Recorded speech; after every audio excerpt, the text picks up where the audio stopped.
All right, guys. I'm going to do a little story time. I'm going to try and do it quick. I don't want my husband to come home while I'm recording because I feel silly. But I got a new puppy. I got a new puppy. I don't know if I've ever mentioned it on here, but we've had two German Shepherds for the longest time. We had one that came with my husband when we moved into our house. His name was Jake. A friend of ours from high school had bought him and just wasn't really responsible enough to own a dog. And he spent the first year of his life in a cage, not well socialized, pretty reactive. But he was familiar with me and my husband, and he did really well for us. He was not great around kids. He was kind of a pain in the ass when it came to traveling or trying to take him places, but he was a great dog. And then 2 years after we moved into our house, or a year after we got married, well, actually only a couple months after we got married, we decided to get a puppy to have someone for Jake to play with. So we ended up finding this female German Shepherd puppy. We named her Roxy. And they actually did so well together. Jake, it took him like 24 hours of very close supervision and introductions and playing together. And but after that 24 hours, they did well together. And last October, I noticed Jake wasn't getting around so well, and I noticed he had a hard time getting up off the floor. He looked like he was panting. He looked distressed. I kind of touched his abdomen, and it was pretty firm. And we took him into the vet, and they're pretty sure that he had a tumor on his spleen that had ruptured and was currently bleeding into his abdomen. He was like 11 years old at this point. We could attempt surgery at a different vet, some type of emergency hospital, and that would be over $10,000. There'd be no guaranteed success. Plus, he's an older dog anyhow. We didn't know how he would do with anesthesia, or we could make the decision to put him down. So unfortunately, we had to do that last October. And it was super hard. My first semester had just started, and it just felt so overwhelming. And I think my husband took it harder than he expected to also, because he's a tough guy. He's a farmer, and death isn't a foreign thing to him, especially considering we butcher and we see that side of farming. But it's different when it's your best friend, when it's man's best friend. So we had to put Jake down in October, and Roxy has been mopey ever since. She's about 6 years old now, and she just slept a lot. We have the cat too, and they would kind of mess around together, nuzzle, but they didn't play together. It's hard for him to play with a cat. Hard for her to play with a cat. So in the back of our minds, we thought, well, eventually we'll get another German Shepherd.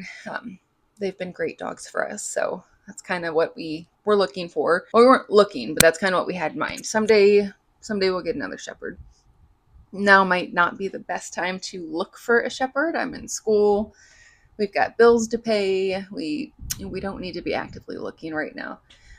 But a couple weeks, well, I guess like a month and a half ago now, we had two German Shepherds fall into our laps within 12 hours of each other. So we got a text from his second cousin at 10 o'clock at night or something saying, hey, I've got these friends. They have to move for one reason or another. They're not able to take their shepherd with them. It's like a 5-year-old male shepherd or something along those lines.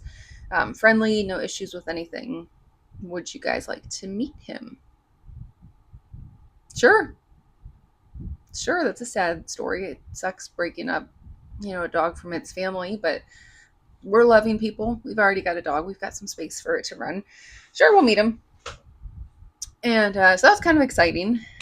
And then we go to sleep. Next morning, I have an appointment with my cardiologist. I've got tachycardia, and I follow up annually. And my nurse practitioner comes in chatting. She seems like somebody who likes to chat. And she looks at me and she says, do you like dogs? And I say, yeah, actually, funny thing. We're about to check out a German Shepherd to meet our other one and see how it goes. She said, no way, hold that thought. She gets her phone out and she shows me a picture of this white German Shepherd puppy. She said that she had a white German Shepherd before, and it was a great dog for her. And she was telling her neighbor how much she loved this white German Shepherd. Her neighbor's a little bit older. She lives by herself. And she typically had wiener dogs as her pets, but she thought, yeah, that sounds great. You've sold me. I'm going to get a white German Shepherd puppy. So this older woman got a white German Shepherd puppy, and she had him for probably about 5 weeks until she realized that this is too much dog. Too much dog for me. She had bite marks all up and down her arms. And she didn't have a fenced-in backyard. She was pretty close with neighbors, and she's just having a hard time training him and dealing with all the things that comes along with having a puppy. So she's like, I'll give you my number, and I'll set you up with my neighbor, and just think about it. She's very funny. She's very sweet. So like, I know you're checking one out, but just think about it. Bring it up to your husband, see what happens. Well, it ended up working out that the first puppy, or the first dog, 5-year-old, that we were going to look at, this family's family came through and ended up taking that dog. So it was somebody who already knew the dog. They did have a dog at home, and they did want to do that trial run, but it went well, and they ended up taking that dog. So we took Roxy to meet this white German Shepherd puppy within the week, probably, and she did so well with him. My mother-in-law, she has very strong feelings about training dogs.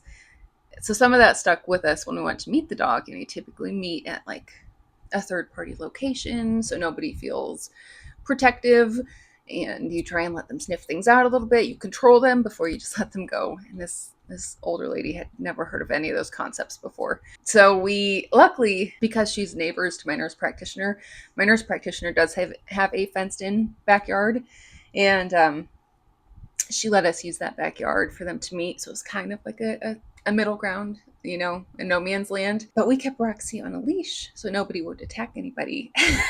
And the older lady just let that puppy fly. So I tried to intercept, and she's like, no, he doesn't like it if you grab him by the collar. I can't just have him jumping on my dog. You're not going to get the best reaction, probably, maybe, if we just let things fly like that. But so it kind of slowed down his progress a little bit. By the time he got to my dog was curious. They sniffed each other.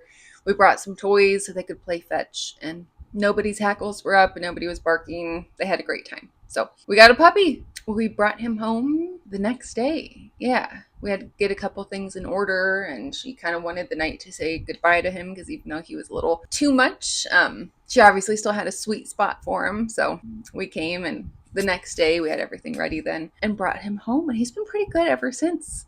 He's met the farm animals, he's met goats, he's met our chickens, he has met the cat. He definitely has puppy tendencies. We definitely have to keep correcting some chewing things, couple accidents. Not too many, though. But he's been doing well with training. Like sit, stay, he knows the yard, and not to leave the yard already. We have a little fenced-in area, so we don't, every time they have to go to the bathroom, we don't have to be out there with them. But we've got like 2 acres that we try and walk them on, so he becomes familiar with it. And he's done really well with that so far. He can sit, he can stay, he can shake hands, he can other paw. We're working on playing dead, a little bang, and we'll just go from there. He's been a good addition. However, I'm getting less sleep than I should be getting right now.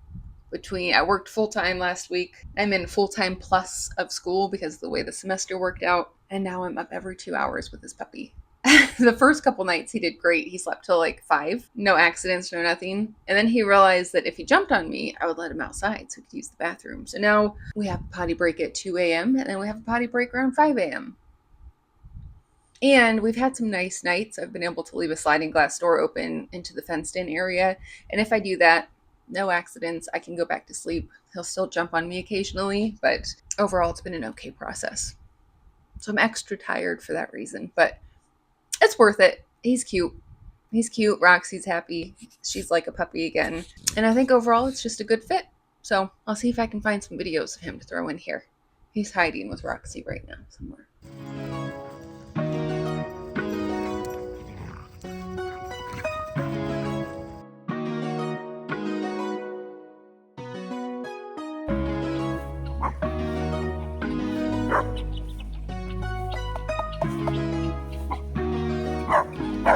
So that's my story time about getting a puppy. Thanks for watching. See you next time.